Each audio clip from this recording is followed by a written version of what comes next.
नमस्कार, सगरमाथा प्राइम समाचारमा स्वागत छ। म अर्जुन नेपाल। नमस्कार, म पुष्पा श्री कार्की। सगरमाथा प्राइम समाचार सुरु गरौँ अहिलेसम्मका मुख्य समाचारबाट।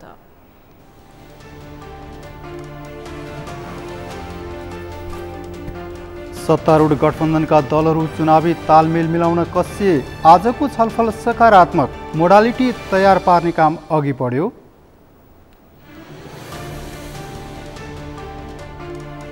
सरकारले कृषिमा आवश्यक लगानी गर्न नसकेको कृषि मन्त्री यादवको गुनासो। अहिलेको लगानीले आवश्यकता परिपूर्ति नहुने भनाई।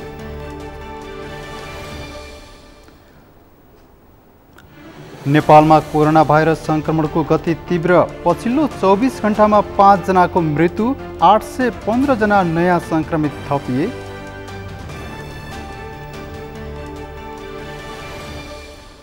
ताइवानसँगको शान्तिपूर्ण एकतामा चीनको जोड। श्वेतपत्र जारी। ताइवान सरकारलाई एक मुलुक दुई व्यवस्थाकै मोडल अनुसार एकतामा आउन आह्वान। र नेपाल टी20 लिगको पहिलो संस्करणमा खेलाडी छनौटका लागि ड्राफ्ट गरिने। आगामी महिनाको पहिलो सातामा ड्राफ्ट गर्ने तयारी।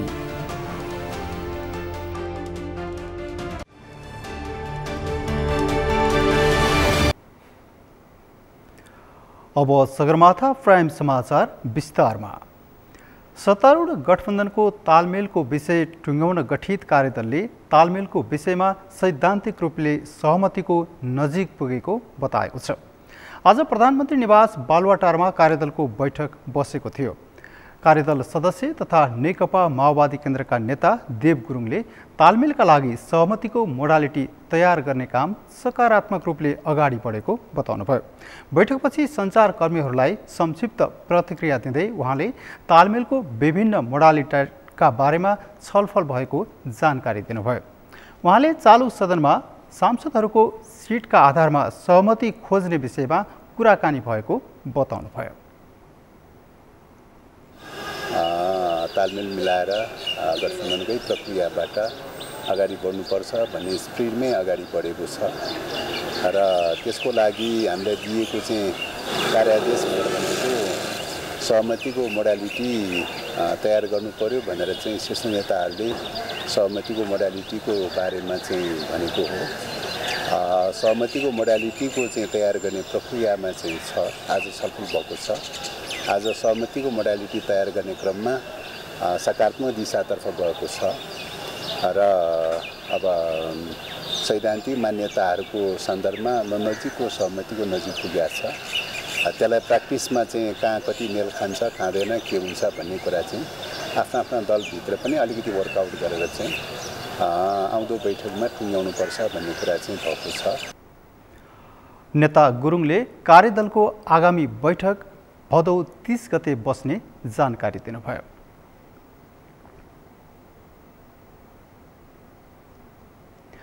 आगामी मङ्सिरमा हुने निर्वाचनपछि प्रधानमन्त्री बन्न चाहनेहरूको होड चलेको छ। 1 दर्जनभन्दा बढीले आगामी मङ्सिरपछि देशको नेतृत्व गर्ने इच्छा देखाएका छन्।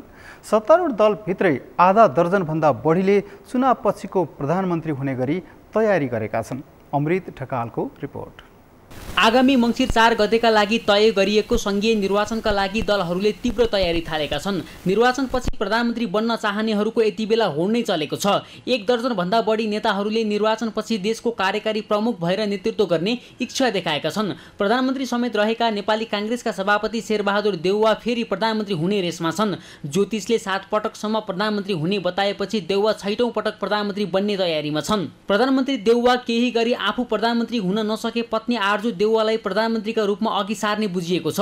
नेकपा माओवादी केन्द्रका अध्यक्ष पुष्पकमल दाहालसँगको भद्र सहमति अनुसार मङ्सिरपछि प्रधानमन्त्री पत्नी आर्जु देउवा र माओवादी केन्द्रका अध्यक्ष पुष्पकमल दाहालले आधा कार्यकाल प्रधानमन्त्री हुने र शेरबहादुर देउवा राष्ट्रपति हुने सम्मको सहमति भइसकेका समाचार सार्वजनिक भएका छन्। नेपाली काङ्ग्रेसका वरिष्ठ नेता रामचन्द्र पौडेलले पनि 1 पटक प्रधानमन्त्री हुने इच्छा देखाएका छन्। वरिष्ठ नेता रामचन्द्र पौडेलले 1 पटक प्रधानमन्त्रीका रूपमा सहयोग गरिदिन सबै नेपाली काङ्ग्रेसका नेताहरूलाई आग्रह समेत गरेका छन्। काङ्ग्रेस नेता प्रकाशमान श्रेष्ठले एकपटक प्रधानमन्त्री भएर देशको सेवा गर्न मन भएको भन्दै आगामी निर्वाचनपछि प्रधानमन्त्री हुने इच्छा देखाएका छन्। 14औं महाधिवेशनमा सभापतिको पदमा शेरबहादुर देउवासँग पराजित भएका डाक्टर शेखर कोइरालाले फेरि एकपटक संसदीय दलमा प्रधानमन्त्री देउवासँग भिड्ने इच्छा देखाएका छन्। यता 14औं महाधिवेशनमा सभापतिमा पराजित विमलेन्द्र निधिले पनि प्रधानमन्त्री हुने इच्छा देखाएका छन्। महामन्त्री गगन थापा पनि अब युवाको पालो भन्दै प्रधानमन्त्री हुने तयारीमा छन्। मङ्सिरपछि 1 दर्जन भन्दा बढीले प्रधानमन्त्रीका रूपमा दाबी गरेकोमा आधा दर्जन भन्दा बढी त सत्तारूढ दलबाटै दाबी गरिएको छ। नेपाली काङ्ग्रेसबाट आधा दर्जनभन्दा अलि बढीले प्रधानमन्त्री बन्ने आशय देखाएको कुरा छ। यो ठिकै हो, किनभनेदेखि अहिले नेपाली काङ्ग्रेस गठबन्धनबाट जाँदाखेरि र एमाले पार्टी नै फुटेको हुँदाखेरि, फुटेर चाहिँ 2टा टुक्रा परेको हुँदाखेरि र एमाले भित्रै पनि केही असन्तुष्टिहरू बाँचिरहेको हुँदाखेरि यस्तो बेलामा काङ्ग्रेसले गठबन्धनको सहारामा निर्वाचन जित्ने करिब कन्फर्म जस्तो उहाँहरूले मानिरहेको बेला अहिले चाहिँ प्रधानमन्त्रीको नारा लिएर जान खोज्नु र चाहना व्यक्त गर्नु त्यसलाई स्वाभाविकै मानिन्छ। भीम रावल र घनश्याम भूषालले चुनौती नदिए एमालेको सरकार बनेको खण्डमा अध्यक्ष ओलीले नै नेतृत्व गर्ने सम्भावना छ। एमाले ओलीलाई नै प्रधानमन्त्रीको रूपमा अघि सारेर निर्वाचनमा जाने बुझिएको छ। माओवादी केन्द्रका अध्यक्ष पुष्पकमल दाहालले त आफू अन्तिम पटक प्रधानमन्त्री हुने इच्छा रहेको सार्वजनिक रूपमै बताइसकेका छन्। नेकपा एकीकृत समाजवादीका अध्यक्ष माधव कुमार नेपालदेखि पूर्व प्रधानमन्त्री डाक्टर बाबुराम भट्टराई पनि अन्तिम पटक प्रधानमन्त्री हुने गरी तयारी गरेका छन्। वामदेव गौतमले पनि प्रधानमन्त्री बन्नकै लागि तीव्र तयारी गरेका छन्। यता राप्रपा अध्यक्ष राजेन्द्र लिङ्गदेन पनि तयारीका साथ चुनावमा आउँदैछन्। स्थानीय तहको निर्वाचनमा गठबन्धनको सहारा बिना देशभर एक्लै उम्मेद्वार उठाएको राप्रपाले आगामी निर्वाचनमा अध्यक्ष राजेन्द्र लिङ्गदेनलाई प्रधानमन्त्रीको रूपमा अघि सारेर निर्वाचनमा जाँदैछ। विवेकशील साझा पार्टीका नेता रविन्द्र मिश्र पनि प्रधानमन्त्रीकै दौडमा छन्। पुराना दलको भन्दा फरक विचार र एजेन्डा लिएर 5 वर्ष अघि वैकल्पिक दलको स्थापना गरेका मिश्रले विचारभन्दा माथि देशको एजेन्डा लिएर आगामी निर्वाचन लड्दैछन्। पूर्व सञ्चारकर्मी तथा राष्ट्रिय स्वतन्त्र पार्टीका सभापति रवि लामी छानेले पनि आगामी निर्वाचनपछि प्रधानमन्त्री हुने र देशको नेतृत्व गर्ने गरी तयारी गरेका छन्। निर्वाचनपछि प्रधानमन्त्री हुन 1 दर्जनभन्दा बढीले इच्छा देखाएका बेला जनताले कस्ता उम्मेद्वारलाई मत देलान् भन्ने सर्वत्र चासोको विषय बनेको छ। स्थानीय तहको निर्वाचनमा पुराना दलको विरासतलाई भत्काउँदै स्वतन्त्र उम्मेद्वारलाई मत दिएका जनताले आगामी निर्वाचनमा कसलाई प्रधानमन्त्रीको रूपमा अघि सार्लान् त? अब प्रधानमन्त्री चाहिँ नयाँ अनुहार आओस्। अब हामीले टेस्ट गरिसकेका, 2 पटक टेस्ट गरेका, 3 पटक टेस्ट गरेका, 5 पटक टेस्ट गरेकाहरूलाई फेरि पनि देशको बागडोर चाहिँ दिइरहन चाहिँ नेपाली जनताको चाहना छैन। ठिक छ, तिनै पार्टीबाट आओस्, गठबन्धनबाट आओस् अथवा प्रतिपक्षबाट आओस् अथवा अरूबाट आओस्, जोसुकैले निर्वाचन जित्नुहोस्, तर अनुहार चाहिँ नयाँ आइदियोस्। कम्तीमा नयाँ अनुहारले, फ्रेस अनुहारले, अनटेस्टेड अनुहारले केही गर्छ कि भन्ने एउटा झिनो आशा हामीसँग छ। त्यसकारण चाहिँ पुराना अनुहारहरू चाहिँ नदोहोरिउन् भन्ने हामीले चाहन्छौँ। निर्वाचनपछि देशको नेतृत्व गर्न 1 दर्जन भन्दा धेरै व्यक्तिले इच्छा देखाए पनि देशले राजनीतिक स्थिरता पाउने सम्भावना पनि अत्यन्तै न्यून छ। देशको निर्वाचन प्रणालीका कारण कुनै एक दलको बहुमत नआउने र 2 वा 2 भन्दा धेरै दलले गठबन्धन गरेर सरकार बनाउँदा देशमा फेरि राजनीतिक अस्थिरताले ठाउँ पाउने जानकारहरू बताउँछन्। निर्वाचनपछि जो प्रधानमन्त्री भए पनि जनतालाई मनमा र देशलाई शिरमा राखेर काम गर्न आवश्यक छ। प्रधानमन्त्री बन्नैका लागि प्रधानमन्त्री बन्नु भन्दा पनि देश र जनताको सेवा गर्न प्रधानमन्त्री बन्न आवश्यक छ। सगरमाथा टेलिभिजनका लागि क्यामेरामा सम्पूर्ण लम्सालका साथमा अमृत रकाल, काठमाडौँ। प्रमुख प्रतिपक्षी दल नेकपा एमाले आगामी चुनावको घोषणापत्र मस्यौदा समिति गठन गरेको छ। आज पार्टी केन्द्रीय कार्यालयमा बसेको पार्टीको बैठकले 8 सदस्यीय चुनावी घोषणापत्र मस्यौदा समिति गठन गरेको हो। समितिमा पार्टी अध्यक्ष केपी शर्मा ओलीको नेतृत्वमा वरिष्ठ उपाध्यक्ष ईश्वर पोखरेल, उपाध्यक्ष अष्टलक्ष्मी साक्य, उपाध्यक्ष रामबहादुर थापा, उपाध्यक्ष विष्णु प्रसाद पौडेल, महासचिव शङ्कर पोखरेल, उपमहासचिव प्रदीप गेवाली, उपमहासचिव विष्णु रिमाल हुनुहुन्छ।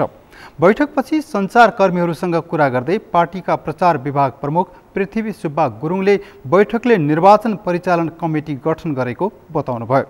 उहाँले अध्यक्ष केपी शर्मा ओलीको नेतृत्वमा केन्द्रीय कमिटीका सबै सदस्यहरू र केन्द्रीय निकाय अनुशासन आयोग, निर्वाचन आयोग, लेखा आयोग, केन्द्रीय सल्लाहकार परिषदका पदाधिकारीहरूको अध्यक्ष, उपाध्यक्ष र सचिवहरू, प्रदेश कमिटीका अध्यक्षहरू, जनसङ्गठनका केन्द्रीय कमिटीका अध्यक्ष, महासचिवहरू, केन्द्रीय विभागका सचिवहरू रहने गरेर केन्द्रीय निर्वाचन परिचालन कमिटी पनि गठन भएको बताउनुभयो।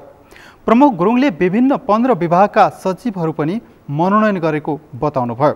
उहाँले बैठकले स्थानीय तह विकास विभागको निर्देशिका पारित गरेको, पार्टीको नीति अनुसन्धान प्रतिष्ठानको कार्यविधि पनि पारित गरेको, वित्त तथा कोष व्यवस्थापन विभागद्वारा प्रस्तावित आर्थिक वर्ष 2079-80 को वार्षिक बजेट पनि पारित गरेको बताउनुभयो। विभाग प्रमुख गुरुङले पार्टी प्रवेशीहरूको सन्दर्भमा आवश्यकता अनुसार तल्लो कमिटीहरूले गरेको सिफारिसको आधारमा केन्द्रीय कमिटीले आवश्यक निर्णय लिने निर्णय भएको पनि बताउनुभयो। आजको बैठकले केही केन्द्रीय सदस्यको जिम्मेवारी हेरफेर गरेको छ, जसमा मध्य प्रदेशको सह इन्चार्जमा रामदल मण्डल तोकिनु भएको छ भने महोत्तरी जिल्लाको इन्चार्जमा सरोज यादव, प्रमोद नारायण यादवलाई धनुषा जिल्लाको सह इन्चार्ज तोकिएको छ। यस्तै भूमि व्यवस्था विभागको उपप्रमुखमा भीम कार्की, कास्की जिल्लाको इन्चार्जमा कृष्ण थापालाई तोकिएको छ भने प्रचार विभाग प्रमुख गुरुङका अनुसार आजको बैठकले नवराज पौडेललाई केन्द्रीय सल्लाहकार परिषदको सदस्यमा मनोनयन गरेको छ भने जीवन गौतम, ब्रिजेश कुमार गुप्ता, धर्मदत्त देवकोटा, अमृत राजवंशीलाई केन्द्रीय कमिटीको सदस्यमा मनोनयन गरेको छ। हामीले आज गठनको प्रस्ताव गरेका छौँ। अध्यक्ष केबी शर्मा ओलीको नेतृत्वमा केन्द्रीय कमिटीका सबै सदस्यहरू, केन्द्रीय निकाय अनुशासन आयोग, निर्वाचन आयोग, लेखा आयोग, केन्द्रीय सल्लाहकार परिषदको पदाधिकारीहरू, अध्यक्ष, उपाध्यक्ष र सचिवहरू भनेको थियो चाहिँ। नेकपा एमाले आगामी भदौ 7 गते पार्टीको स्थायी कमिटीको बैठक, भदौ 9 गते पार्टीको पोलिट ब्युरो बैठक र भदौ 10 र 11 गते केन्द्रीय कमिटीको बैठक बोलाएको छ।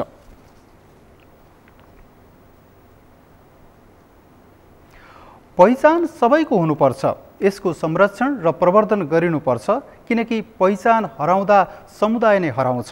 यही विषयलाई मध्यनजर गर्दै सङ्घीय संसद प्रतिनिधि सभा अन्तर्गतको महिला तथा सामाजिक समितिले आदिवासी जनजातिहरूको भाषा, कला, संस्कृति र परम्पराहरूको आवश्यक अध्ययन, अनुसन्धान र अभिलेखीकरण गर्न आदिवासी जनजाति आयोगलाई निर्देशन दिएको छ। एक रिपोर्ट। सङ्घीय संसद प्रतिनिधि सभा अन्तर्गतको महिला तथा सामाजिक समितिको बिहिबार सिंहदरबारमा बसेको बैठकले आदिवासी जनजातिहरूको उत्थानका लागि नीतिगत र कार्यगत क्षेत्रमा योगदान पुग्ने गरी उनीहरूको भाषा, कला, संस्कृति र परम्पराको आवश्यक अध्ययन, अनुसन्धान र अभिलेखीकरण गर्न आदिवासी जनजाति आयोगलाई निर्देशन दिएको हो। राज्यको संस्कृति, सम्पदा र नागरिकको सामुदायिक पहिचानका विषय पनि भएकाले उनीहरूको भाषा, कला, संस्कृति, परम्परा आदिको संरक्षण र सम्वर्धन हुने गरी त्यसको अनुसन्धान र अभिलेखीकरण गर्न आयोगलाई निर्देशन गरिएको समितिकी सभापति निरुदेवी पालले जानकारी दिइन्। आयोग र आदिवासी जनजाति उत्थान राष्ट्रिय प्रतिष्ठानको कार्य प्रकृति उस्तै रहेको निष्कर्ष निकाल्दै यस्तो दोहोरो संरचना राज्यका लागि आवश्यक भए नभएको पहिचान गर्न गराउन नेपाल सरकारलाई सचेत समेत गराइएको छ। आदिवासी जनजातिको भाषा, धर्म, कला, संस्कृति, संस्कार, प्रथा, परम्परा, रहनसहन, वेशभूषाको निरन्तर अभ्यास प्रचलनले उनीहरूको पहिचानलाई जोगाइराखेको हुन्छ।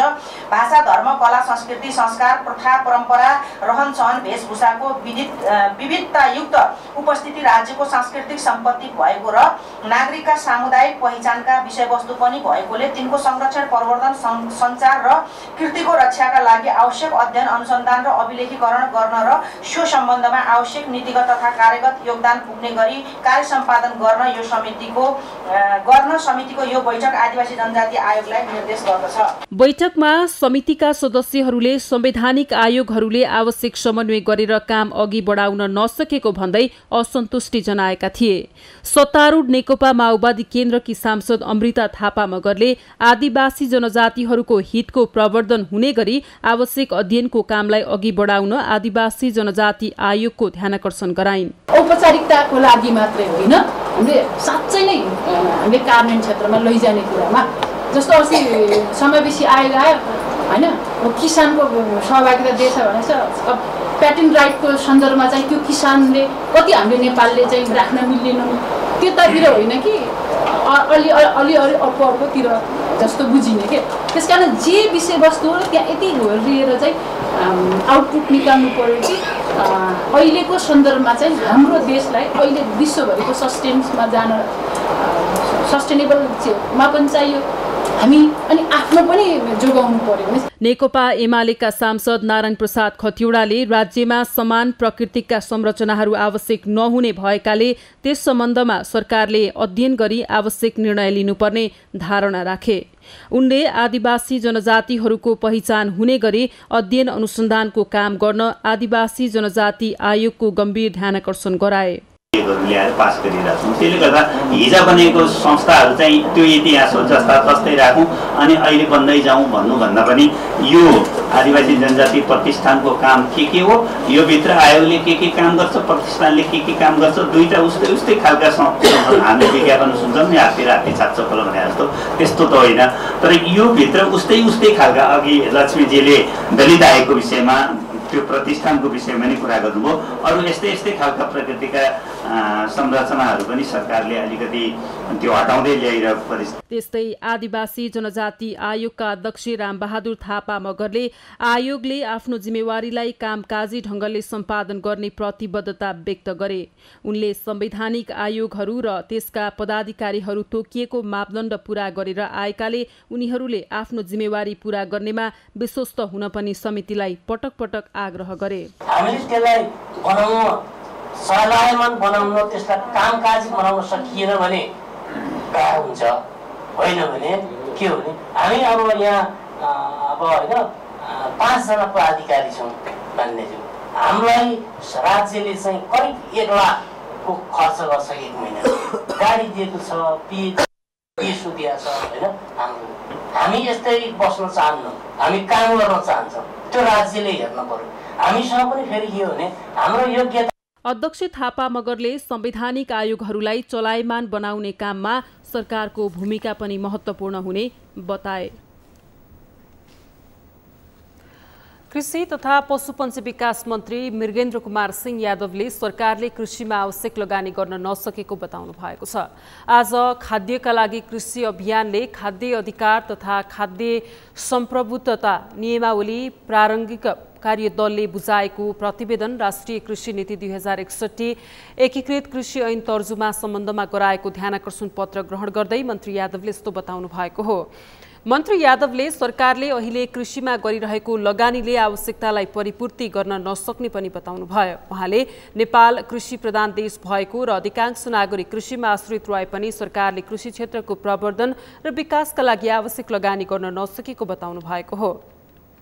उहाँले किसानहरूले प्राङ्गारिक मलमा जोड दिनुपर्ने ठाउँमा रासायनिक मलमा जोड दिइरहेको पनि गुनासो गर्नुभयो। मन्त्री यादवले किसानले प्राङ्गारिक मलमा जोड दिएर रासायनिक मलको प्रयोग कम गर्नुपर्ने सुझाव दिनुभयो।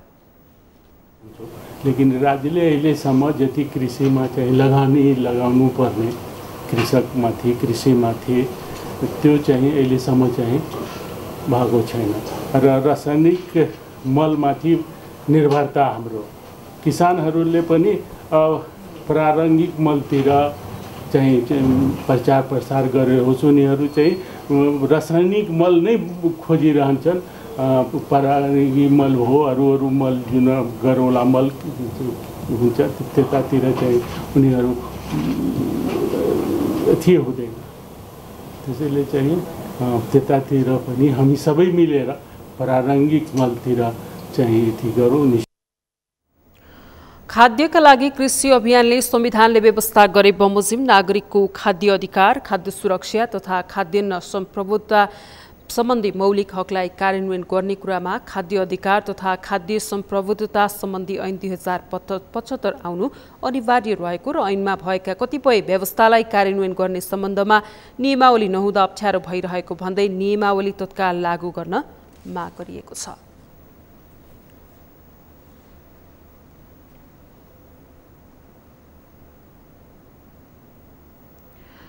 प्रधानमन्त्री शेरबहादुर देउवाले विश्वविद्यालयहरूले विश्व बजारमा प्रतिस्पर्धा गर्न सक्ने जनशक्ति उत्पादनमा जोड दिनुपर्ने बताउनु भएको छ। आज काठमाडौँमा नेपाल प्राध्यापक सङ्घले गरेको 60औं वार्षिक दिवस हीरक महोत्सव तथा नेपालमा उच्च शिक्षा अवस्था र चुनौती विषय गोष्ठीमा प्रधानमन्त्री देउवाले विश्वविद्यालयहरूले विश्व बजारमा प्रतिस्पर्धा गर्न सक्ने शैक्षिक जनशक्ति उत्पादन गर्नुपर्ने बताउनु भएको हो। उहाँले कुनै देशको विकास त्यस देशको शिक्षाको गुणस्तरले मापन गर्ने पनि बताउनुभयो। उहाँले विश्वविद्यालयहरूले अन्तर्राष्ट्रिय क्षेत्रमा विकास भइरहेको नयाँ ज्ञान र प्रविधिलाई आफ्नो पाठ्यक्रममा समावेश गरी दक्ष जनशक्ति बढाउन जोड दिनुपर्ने बताउनुभयो। समस्या चुनौतीहरूलाई आपसी संवाद र सबलबाट समाधान गर्नुपर्ने कुरामा जोड दिन चाहन्छु। यसमा प्राध्यापक सङ्घको पनि आवश्यक भूमिकाको अपेक्षा गर्दछु। कुनै पनि मुलुकको विकास देशको शिक्षाको गुणस्तरले मापन गर्दछ। विश्वविद्यालयहरूले राष्ट्रिय अन्तर्राष्ट्रिय क्षेत्रमा विकास भएको नयाँ ज्ञान र प्रविधिलाई आफ्नो पाठ्यक्रममा समावेश गरी विश्व बजारमा प्रतिस्पर्धा गर्न सक्ने शैक्षिक जनशक्ति उत्पादनमा जोड दिनुपर्दछ। उहाँले विश्वविद्यालयहरूको शैक्षिक गुणस्तरलाई प्रतिस्पर्धी बनाउन प्राध्यापकहरू प्रत्याशील हुन आवश्यक रहेको उल्लेख गर्नुभएको छ। प्रधानमन्त्री देउवाले उच्च शिक्षालाई अनुसन्धानमूलक जीवनोपयोगी रोजगारमूलक बनाउनु पर्नेमा पनि जोड दिनुभयो। प्रतिस्पर्धी बनाउन प्राध्यापकहरू निरन्तर प्रयत्नशील हुन आवश्यक छ। समग्र प्राध्यापकहरूको नेतृत्व गर्ने नेपाल प्राध्यापक सङ्घलाई आफ्नो विगतको सुदर्शित पाटो परिवर्तन गर्दै बाँकी बहसमा केन्द्रित भई समृद्ध मुलुक बनाउने सरकारको अभियानमा सहभागी हुन म अनुरोध गर्न चाहन्छु।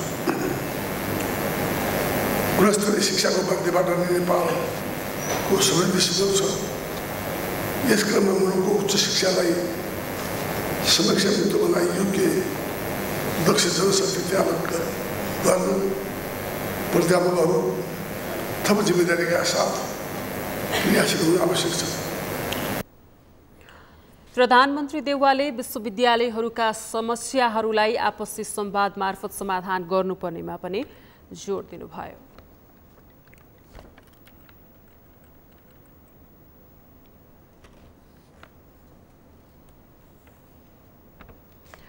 आगामी सङ्घ र प्रदेश सदस्यको निर्वाचनका लागि म्यादी प्रहरी भर्नामा पूर्व म्यादी प्रहरी र पूर्व सुरक्षाकर्मीहरूले विशेष प्राथमिकता पाउने भएका छन्। आज प्रहरी प्रधान कार्यालयमा आयोजित पत्रकार सम्मेलनमा प्रहरी महानिरीक्षक आइजिपी धीरज प्रताप सिंहले यस्तो बताउनु भएको हो। उहाँले हालमा म्यादी प्रहरीको संख्या निर्क्युल नभइसकेको तर गृह मन्त्रालयमा खर्च र कति सुरक्षाकर्मी खटाउने भन्ने बारेमा छलफलका लागि सूची पठाइसकिएको बताउनु भएको छ।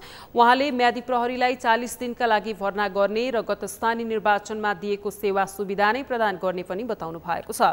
महानिरीक्षक सिंहले यसबारेमा प्रारम्भिक चरणमा छलफल र तयारी चलिरहेको पनि बताउनु भयो। निक्युल भइसकेको छैन तर स्थानीय निर्वाचन भन्दा चाहिँ केही बढ्छ। किन बढ्छ भने पहिले हामीले चाहिँ एक ठाउँमा मात्र मतदान स्थल रहन्थ्यो। एक मतदान स्थलमा त त्यो मतदान स्थल परिवर्तन हुँदैन।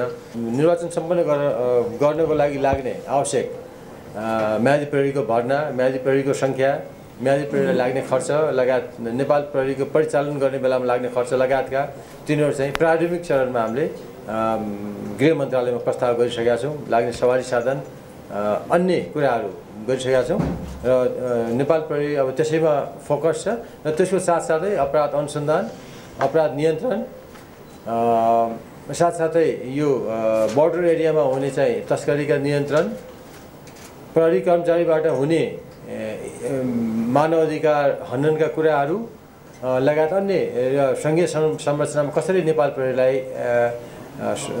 समायोजन न्यायपूर्ण तरिकाले कसरी लग्ने भन्ने त्यो चुनौती हामी कहाँ यद्यपि छँदैछ। उहाँले नेपाल प्रहरी निर्वाचनको तयारीका साथै अपराध अनुसन्धान र नियन्त्रणमा पनि गम्भीर बनिरहेको बताउनुभयो।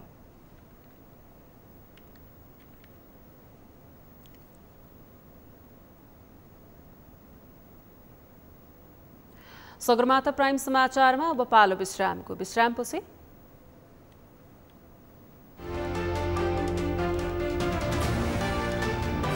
नेपालमा कोरोना संक्रमणको गति तीव्र। पछिल्लो 24 घण्टामा 5 जनाको मृत्यु, 815 जना नयाँ संक्रमित थपिए।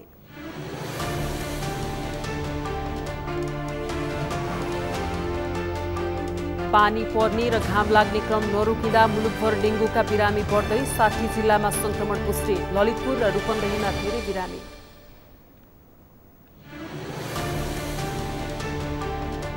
र भक्तपुरमा आज गनहु पुनहि अर्थात् जनै पूर्णिमा मनाइयो। तिथि मितिमा आएको अन्योलताका कारण आज जनै पूर्णिमा मनाएर भोलि गाई जात्रा मनाउने निर्णय।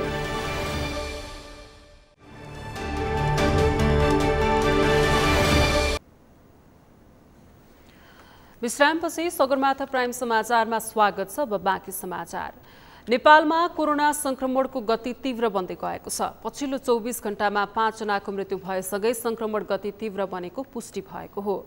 मृत्यु हुनेको यो संख्या कोरोनाको पछिल्लो लहर सुरु भएदेखिकै धेरै हो। आम रूपमा स्वास्थ्य मापदण्ड पालनामा हेलचक्राइ गर्ने क्रम बढेसँगै कोरोना संक्रमणको गतिले तीव्रता पाएको छ। एक रिपोर्ट। नेपालमा कोरोना भाइरसको संक्रमणबाट एकै दिन 5 जनाको मृत्यु भएको छ। कोरोनाको पछिल्लो लहरमा एकै दिन यति धेरै संक्रमितको मृत्यु भएको यो पहिलो पटक हो। नेपालमा हालसम्म महामारीबाट 11,982 जनाको मृत्यु भइसकेको छ। त्यसैगरी स्वास्थ्य तथा जनसंख्या मन्त्रालयका अनुसार पछिल्लो 24 घण्टाको अवधिमा 815 जना नयाँ संक्रमित थपिएका छन्। स्वास्थ्य तथा जनसंख्या मन्त्रालयका अनुसार 4,534 जनाको परीक्षणमा 815 जनामा संक्रमण पुष्टि भएको हो। 2,411 जनाको पीसीआर परीक्षण गर्दा 465 जना र 2,123 जनाको एन्टिजेन परीक्षण गर्दा 350 जनामा संक्रमण देखिएको छ। सोही अवधिमा 476 जना संक्रमण मुक्त भएको मन्त्रालयले जनाएको छ। मन्त्रालयका अनुसार हाल नेपालमा सक्रिय संक्रमितको संख्या 5,869 पुगेको छ। हालसम्म 5,677 जना होम आइसोलेसनमा रहेका छन् भने 192 जना संस्थागत आइसोलेसन र 60 जना आइसियुमा छन्। त्यस्तै 8 जनाको भेन्टिलेटरमा राखेर उपचार भइरहेको मन्त्रालयले जनाएको छ। बिहिबार थपिएकाहरूमध्ये नेपालमा कोरोना संक्रमितको कुल संख्या 11,38,445 पुगेको छ। 10 वर्ष मुनिका 6 जना बालबालिकामा कोरोना संक्रमण देखिएको छ भने 11 देखि 20 वर्ष उमेर समूहका 36 जनामा कोरोना संक्रमण पुष्टि भएको स्वास्थ्य तथा जनसंख्या मन्त्रालयले जनाएको छ। त्यस्तै हालसम्म कोरोना संक्रमणबाट 9 वर्ष मुनिका 51 जना बालबालिकाको मृत्यु भइसकेको छ भने 10 देखि 19 वर्ष उमेर समूहका 57 जना, 20 देखि 29 वर्ष उमेर समूहका 381 जना, 30 देखि 39 वर्ष उमेर समूहका 965 जनाको मृत्यु भइसकेको मन्त्रालयले जनाएको छ। त्यस्तै 50 देखि 59 वर्ष उमेर समूहका 2,305 जना, 60 देखि 69 वर्ष उमेर समूहका 2,511 जना, 70 देखि 79 वर्ष उमेर समूहका 2,393 जना, 80 देखि 80 भन्दा माथिल्लो उमेर समूहका 1,640 जना तथा उमेर समूह थाहा नभएका अज्ञातहरू 13 जनाको मृत्यु भइसकेको मन्त्रालयले जनाएको छ।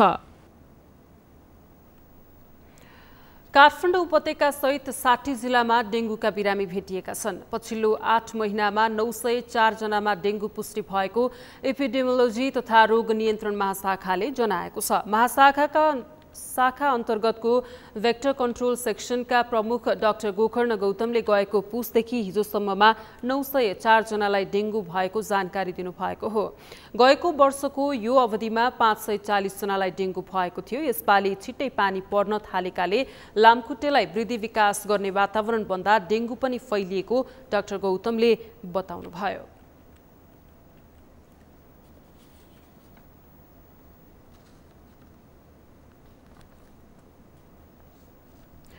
भक्तपुरमा आज गनहु पुनहि अर्थात् जनै पूर्णिमा मनाइएको छ। यस वर्ष गाई जात्रा र जनै पूर्णिमा एकै दिन परेपछि अघिल्लो दिन नै जनै पूर्णिमा मनाइएको हो।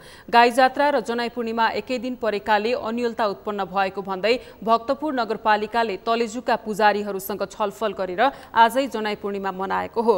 भक्तपुरमा चाडपर्व मनाउन तिथिमितिमा अन्योल उत्पन्न भए तलेजुमा जुन दिन मनाइन्छ सोही दिन सर्वसाधारणले पनि चाडपर्व मनाउने प्रचलन रहिआएको छ। तिथि घटबडका कारण कुनै दिन तिथि एकै दिन परे तलेजुका मूल पुरोहित राजोपाध्याय एवं पुजारीहरू, कर्मचारी र जोशीहरूले आपसमा ज्योतिष विज्ञानको आधारमा छलफल गरी चाडपर्व मनाउने प्रचलन रहिआएको छ। सोही अनुसार भक्तपुर नगरपालिकाले तलेजुका मूल पुजारी र पुजारीहरूसँग छलफल गरी साउन 26 गते जनै पूर्णिमा र 27 गते गाई जात्रा मनाउने जनाइएको थियो।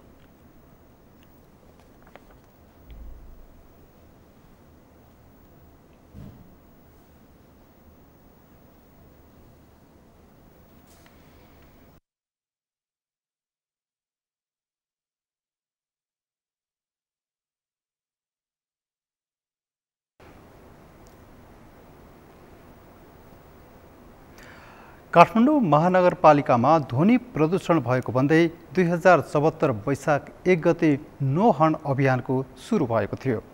सुरुमा नो हर्न अभियान प्रभावकारी देखिए पनि त्यो सफल हुन सकेन। तर अहिले नो हर्न प्रभावकारी बनाउने भन्दै अभियान पुनः सुरु भएको छ।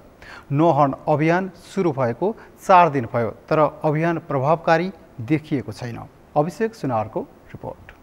समुदाय प्रहरी साझेदारी कार्यक्रम अन्तर्गत काठमाडौँ महानगरपालिका र उपत्यका ट्राफिक प्रहरी कार्यालयको समन्वयमा काठमाडौँमा साउन 22 गतेबाट नो हर्न अभियानलाई पुनः सुरु गरिएको छ। 2074 वैशाख 1 गतेदेखि काठमाडौँमा सुरु गरिएको नो हर्न अभियान खासै प्रभावकारी नभएपछि पुनः नो हर्न अभियान सुरु भएको छ। तर अभियानले सफलता भने पाउन सकेको छैन।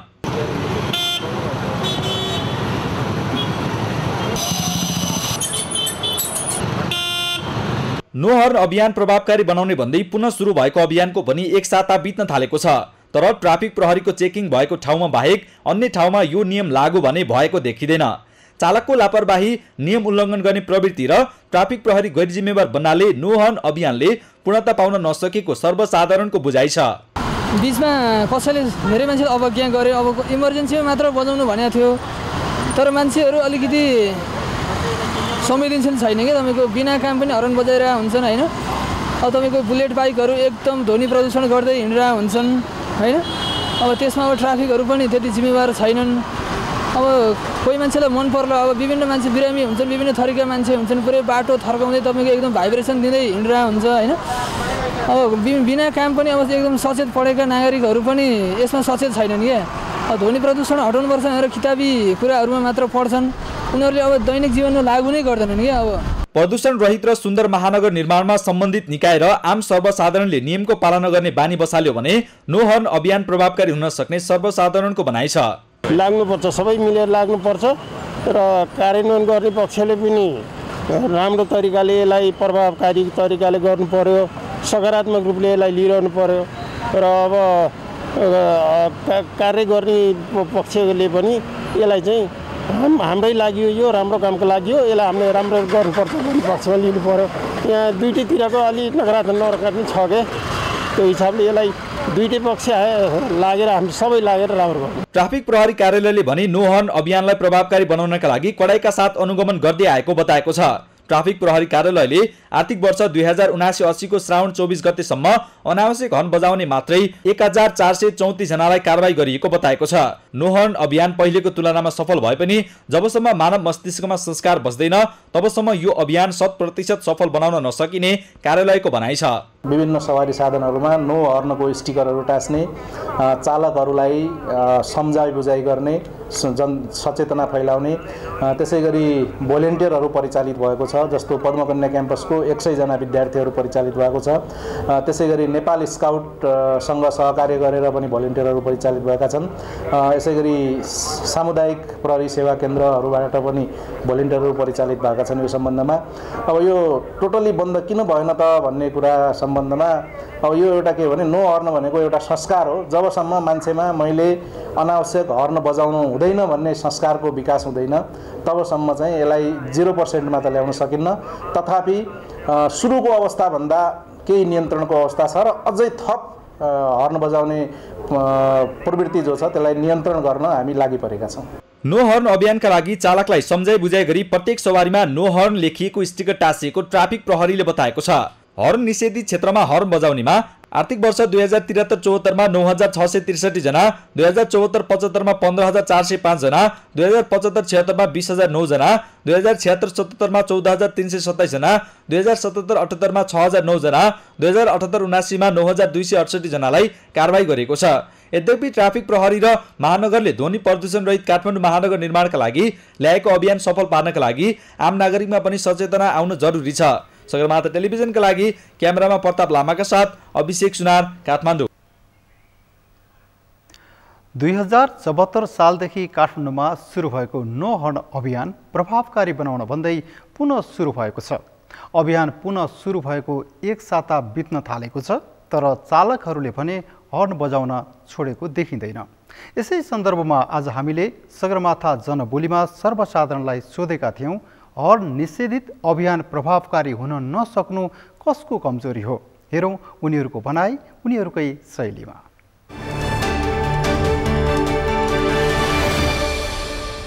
यो त सरासर राज्यको कमजोरी नि, किनभने नेपालीहरूमा एउटा व्यथिति छ। हामीसँग एउटा के अरे नियममा बस्ने चाहिँ हामीसँग गुणै छ, क्षमतै छैन। त्यस कारण के छ भने यदि कुनै पनि मान्छे नियममा बस्ने हो भने त्यो मान्छे हुन्छ, नियममा बस्न जानेन भने पशु हुन्छ अथवा गुरु हुन्छ। त्यसले गर्दा विकास कसरी हुन्छ भने जो मान्छे नियममा बस्छ, कन्ट्रोलमा बस्छ, त्यहाँ विकास हुन्छ, सुशासन कायम रहन्छ। त्यसले गर्दाखेरि जहाँ नियम हुँदैन त्यहाँ कुशासन हुन्छ, जसले गर्दाखेरि अब हाम्रो देशमा जति पनि कानुन बनाउँछन् त्यो कानुन कार्यान्वयन हुँदैन। हेर्नुहोस्, कागजी रूपमा चाहिँ बनाउँछन्, यसले गर्दाखेरि कागजी रूपमा बनाएको कानुन कानुन होइन। हाम्रो देशमा कसले चाहिँ यो कहिले के चाहिँ कुरो प्रभावकारी भएको छ र अब यो कमजोरी त सबैको कमजोरी छ नि। अब चालकहरूले पनि त्यो मान्नुहुन्न। अब ट्राफिकले अलिक कडाइ केही गर्दाखेरि चाहिँ अलि हुन्छ कि खै यो देशमा केही कानुन उसमा मात्रै हुने हो, कसैले कार्यान्वयन गर्दैन। यस्तो देशमा के भन्न सकिन्छ र? यसमा यो चालकहरूले पनि अलिकति अनुशासन भएर जहाँ निषेधित क्षेत्र छ त्यहाँ नबजाएर चाहिँ सहयोग गरिदिनु पर्यो र ट्राफिक प्रहरीहरूले पनि राम्ररी निगरानी गरिदिनु पर्यो। त्यसो भइसकेपछि मात्र यो नियमको राम्ररी पालना हुन्छ भन्ने मलाई चाहिँ लाग्छ। ट्राफिकहरूले एकदम कम्पलसरी गर्नुपर्ने नियम यसमा कडाइ गर्नुपर्ने हो, तर कडाइ नगरेकोले अलिकति यो लुज भइरहेको छ। कडाइ गर्नु पर्यो। जनता हर्नले बहुत मान्छेको स्वास्थ्यमा हानि पुर्याउँछ, यसमा कडाइ गरिदिनु पर्यो है।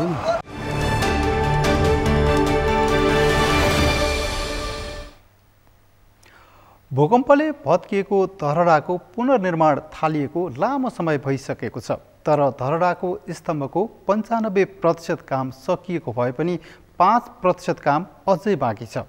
यसअघिको सरकारका प्रधानमन्त्री केपी शर्मा ओलीले 2078 वैशाखमै उद्घाटन गरेको धरहराको बाँकी काम सक्न अझै केही महिना लाग्ने निर्माण कम्पनीले जनाएको छ। शिशिर पाण्डेको रिपोर्ट। बाहिरबाट हेर्दा धरहराको सबै काम पुरा भएको जस्तो देखिन्छ। टुप्पोमा झन्डै 3 तल्लाको सुनको जलप लगाएको गजुर पनि छ। झट्ट हेर्दा आकर्षक देखिने धरहरा 2078 वैशाख 11 गते ठुलो तामझामका साथ तत्कालीन प्रधानमन्त्री केपी शर्मा ओलीले उद्घाटन गरेका थिए। उद्घाटन भएको धरहराको सबै काम पुरा हुन भने अझै केही समय लाग्ने निर्माण कम्पनीले जनाएको छ। पौषसम्म चाहिँ हामी सिभिलको काम सकिन्छ, कङ्क्रिटसँगै प्लास्टर सास्टर यो जुन बिकोको काम सकिन्छ। फिनिसिङ पनि पेल्दै आइरहेको छ हामीले होइन, नपुगेछ 2-3 महिना यसो थपेर गर्ला जस्तो लाग्छ मलाई। ठुलो तामझामका साथ धरहराको आजभन्दा 1.5 वर्ष अघि नै उद्घाटन गरिएको भए पनि अझै सर्वसाधारणको लागि खुल्ला हुन लामै समय लाग्ने देखिएको छ। बगैँचा निर्माण लगायतका थुप्रै काम अझै बाँकी छन्। हतारमा उद्घाटन गर्नुभन्दा पनि निर्माणको पुरै काम सकिएपछि उद्घाटन गरी सर्वसाधारणका लागि खुल्ला गरिएको भए राम्रो हुने सर्वसाधारणको भनाइ छ। धरहरा चढ्नु पाए हुन्थ्यो भन्ने हिसाबले म यहाँ पैदल हिँडेर आएको छु त्रिपुरेश्वर सहरदेखि, र चढ्नु नपाउनु, यहाँ जनताहरू अहिलेसम्म पनि धरहराभित्र प्रवेश गर्नु नपाउनु यो दुःखको कुरा हो। राष्ट्रिय पुनर्निर्माणको जिम्मा पाएको शहरी विकास तथा भवन निर्माण विभाग अन्तर्गत केन्द्रीय आयोजना कार्यान्वयन इकाइले धरहराको निर्माण कार्य हेरिरहेको छ। इकाइले आगामी असोज मसान्तसम्म धरहरा सर्वसाधारणका लागि खुल्ला गर्ने योजना बनाएको छ। अब हामीले अघिल्लोचोटि पनि भनेका हौँ असोज मसान्तसम्ममा हामी चढ्ने व्यवस्था गर्छौँ भनेर भनिरहेका पनि हो। अब अहिले अलिकति थोरै यो जुन कन्स्ट्रक्सन होलिडे आदिको इम्प्याक्ट पनि यो बिचमा पर्यो, हामी सबैले अनुभव गरेकै कुरो हो। तैपनि हामी धेरै पछाडि नलाने पक्षमा छौँ र निर्माण व्यवसायीसँग यो विषयमा पटक हामीले छलफल गरेर उसलाई छिटो गर्नुहोस् भन्ने कुराहरू अगाडि बढाइरहेको अवस्था छ। 43 रोपनी क्षेत्रफलमा फैलिएको धरहरा निर्माणमा 3 अर्ब 49 करोड रुपियाँ लागत लाग्नेछ। सगरमाथा टेलिभिजनका लागि क्यामेरामा सम्पूर्ण लम्सालका साथ शिशिर पाण्डे, काठमाडौँ। सगरमाथा समाचारमा अब पालो भएको छ विश्रामको। विश्रामपछि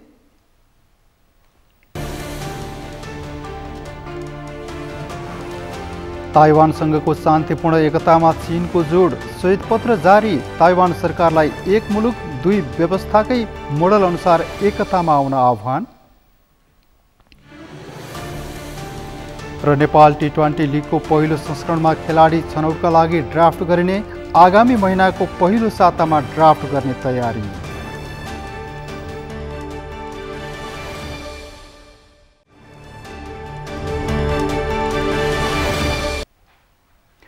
विश्रामपछि सगरमाथा प्राइम समाचारमा स्वागत छ। अब पालो भएको छ अन्तर्राष्ट्रिय समाचारको।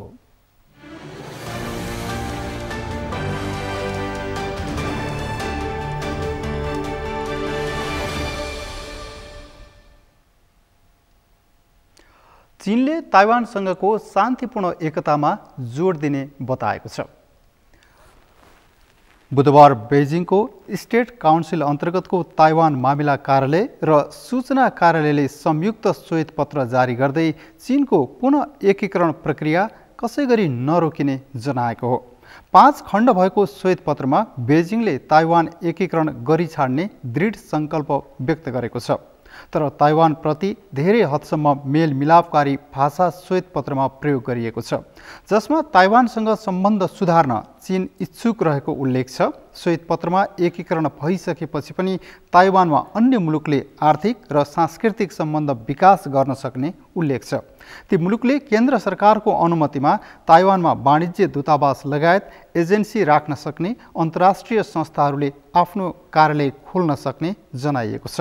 एकीकरणपछि पनि ताइवानले आफ्नो स्थान पाउने, ताइवानी जनताको अधिकार, हितको रक्षा र राष्ट्रिय उपलब्धिको फल दुवैतर्फका जनताले उत्तिकै मात्रामा प्राप्त गर्ने श्वेतपत्रमा उल्लेख छ। बेजिङले सन् 1993 मा ताइवानबारे पहिलो श्वेतपत्र जारी गरेको थियो। त्यसअघि सन् 1992 मा दुई पक्षबीच एक मुलुक दुई व्यवस्थाका विषयमा सहमति भएको थियो।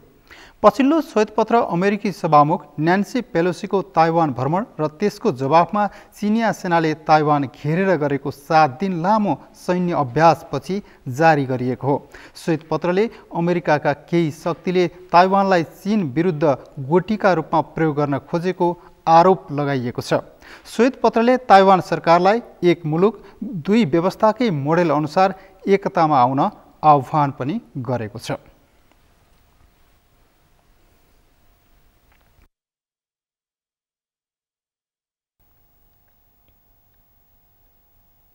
सगरमाथा प्राइम समाचारमा अब पालो अर्थ समाचारको।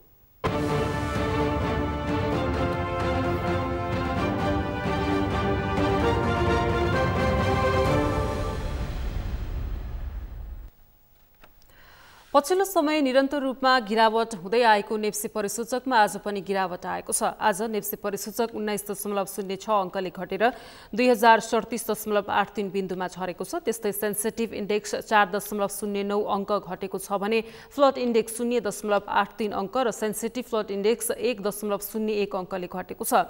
आज कारोबारमा आएका 223 कम्पनीको 62,98,638 किता सेयर 1,76,23,000 रुपैयाँ बराबरको सेयर कारोबार भएको छ। नेप्सेसँगै आज कारोबार रकम पनि घटेको छ। बुधबार 1,93 करोड बराबरको सेयर कारोबार भएको थियो। नेप्सेका 13 उपसमूहमध्ये म्युचुअल फन्ड उपसमूह बाहेकका 12वटा उपसमूहको परिसूचकमा गिरावट आएको छ। म्युचुअल फन्ड उपसमूहको परिसूचक 0.46% ले बढेको छ। त्यस्तै वित्त उपसमूहको परिसूचक 2.38% ले घटेको छ भने विकास बैंक, होटल तथा पर्यटन, जलविद्युत र अन्य उपसमूहको परिसूचक 1% भन्दा बढीले गिरावट आएको छ। सगरमाथा प्राइम समाचारमा अब पालो खेल समाचारको।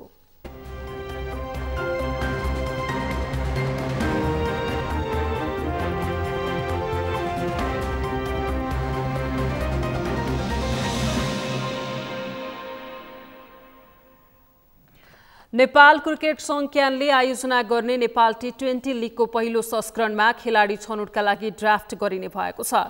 खेलाडीको बारेमा टिमलाई पर्याप्त जानकारी नरहने भएकाले पहिलो संस्करणमा ड्राफ्ट मार्फत खेलाडी छनौट गरिने क्यानले जनाएको छ। खेलाडीको ड्राफ्ट आगामी महिनाको पहिलो सातामा गर्ने तयारी रहेको छ। एक टोलीमा जम्मा 11 जना खेलाडी रहनेछन्। टिम 16 जनाको बनाउनु पर्नेछ। हरेक टोलीले 5 जना विदेशी खेलाडी भित्र्याउन सक्नेछन्। पहिलो संस्करणको प्रतियोगिता आगामी असोज 8 देखि कार्तिक 5 गतेसम्म सञ्चालन हुनेछ। क्यानले प्रतियोगितामा विभिन्न 6 शहरका 6 टोलीको सहभागिता रहने जनाएको छ। क्यानले लिगमा सहभागी हुने 4 टोलीको नाम र टिम मालिकको घोषणा गरिसकेको छ।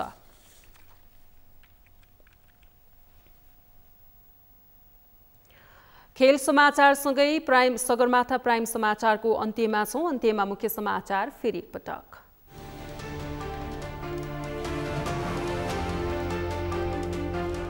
सत्तारूढ गठबन्धनका दलहरू चुनावी तालमेल मिलाउन कसिए। आजको छलफल सकारात्मक, मोडालिटी तयार पार्ने काम अघि बढ्यो।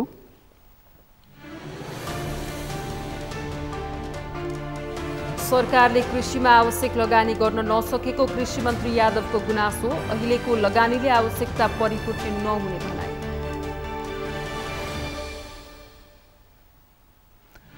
नेपालमा कोरोना भाइरस संक्रमणको गति तीव्र।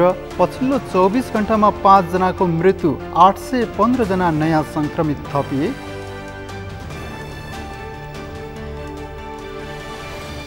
ताइवानसँगको शान्तिपूर्ण एकतामा चीनको जोड। श्वेत पत्र जारी। ताइवान सरकारलाई एक मुलुक दुई व्यवस्थाकै मोडल अनुसार एकतामा आउन आह्वान। र नेपाल टी20 लिगको पहिलो संस्करणमा खेलाडी छनौटका लागि ड्राफ्ट गरिने। आगामी महिनाको पहिलो सातामा ड्राफ्ट गर्ने तयारी।